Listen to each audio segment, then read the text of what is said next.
A ver, esta mañana me la iba a pasar, perdón, me la iba a pasar leyendo y al final me la he pasado, o me la estoy pasando grabando.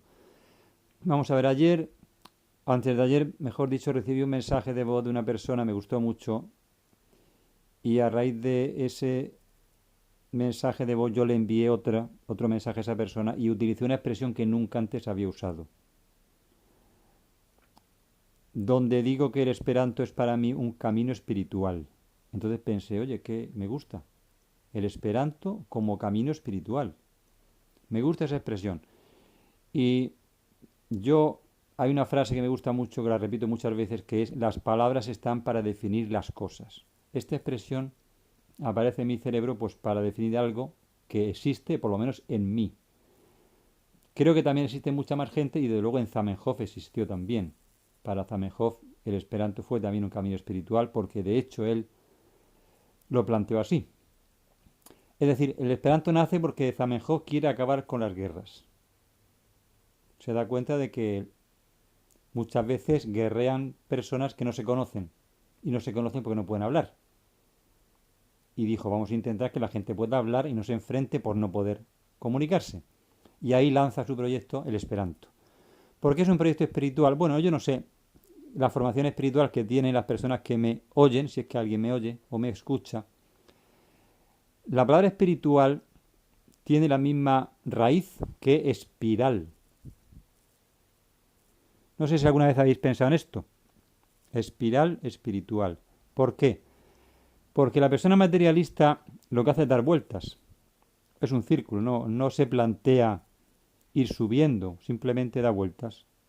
Repite experiencias y muchas veces, pues no todos, pero también habría que ver exactamente qué significa espiritualidad en cada caso, pero se dan vueltas, se pasan las mismas experiencias y muchas veces se repite lo mismo. La persona espiritual también da vueltas, pero intenta que cada vuelta uno esté un poco más arriba. Y eso es la evolución. Por eso la evolución muchas veces se representa por una espiral, que es un círculo que se va cada vuelta elevando un poco más. Zamenhof quería un mundo mejor. Y yo cuando conocí el Esperanto, lo conocí porque alguien me habló del Esperanto como algo espiritual.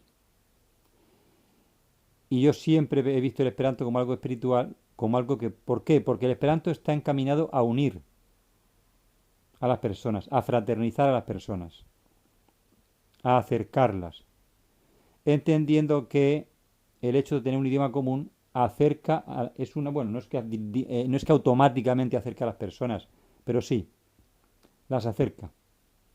Es más fácil que dos personas estén cerca una de la otra si pueden hablar. Si no pueden hablar, pues está complicado. Cuando pueden hablar está complicado, pues cuando no pueden hablar muchísimo peor. Y entonces el Esperanto es una manera de unir. Y unir y espiritualizar es lo mismo, en realidad. Unir. Porque si no, si se une sin espiritualizar, la unión al final deriva en enfrentamiento. Y al final se rompe la unidad. Entonces el Esperanto lo que busca es unir. Y en ese sentido, para mí el Esperanto es un camino espiritual. Lo ha sido siempre y lo es ahora.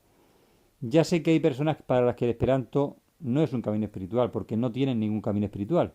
No lo tienen, o sí lo tienen y el Esperanto no lo es. Pero muchos es porque no tienen ningún camino espiritual, muchas veces porque no saben realmente ni siquiera lo que es la espiritualidad. Y más en un país como España, donde tuvimos un presidente que eliminó la religión de los colegios, que fue Zapatero, y después los que han venido después nos han dicho, bueno, este la ha quitado, pues yo la pongo. Pues no, se quedó ya fuera. Yo a veces pregunto a mis alumnos, porque religión existe, pero es voluntaria, unos la eligen, otros no. Y yo a veces le digo, ¿y qué hacéis ahí? Pues hacemos dibujitos, cosas sin importancia. Hombre, pues, y la mayoría de gente, de alumnos que tengo yo, no saben ni siquiera el Padre Nuestro, o sea que no ha habido ninguna... La espiritualidad, la religiosidad no está presente. Entonces, claro, nosotros en Occidente, o sea, en Europa Occidental, y podemos incluir Estados Unidos, porque Estados Unidos ya sabemos que es muy parecido a Inglaterra,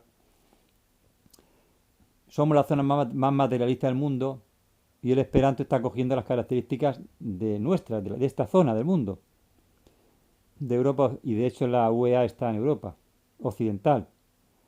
Y se está a veces queriendo, pero claro, pero nosotros no somos, aunque nos lo creamos, no somos el centro del mundo, no somos el ombligo del mundo, nosotros somos una pequeña parte del planeta.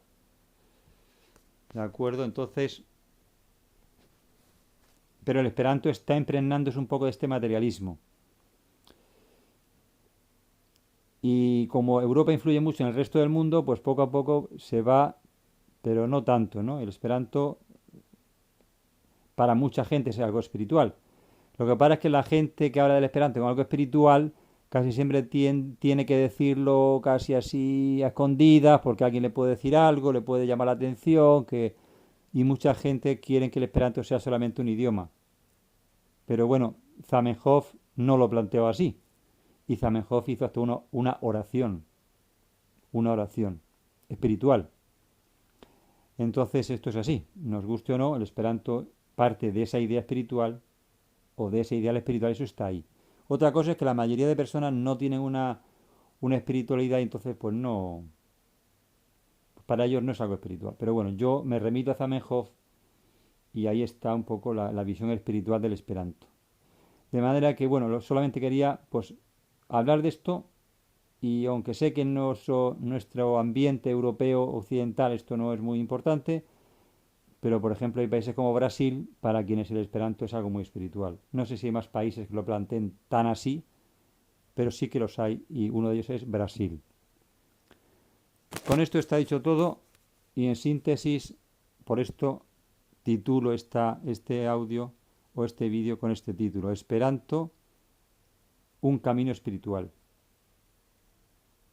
O quizá Esperanto como camino espiritual, en fin, es casi lo mismo. Aquí lo dejo. Gracias.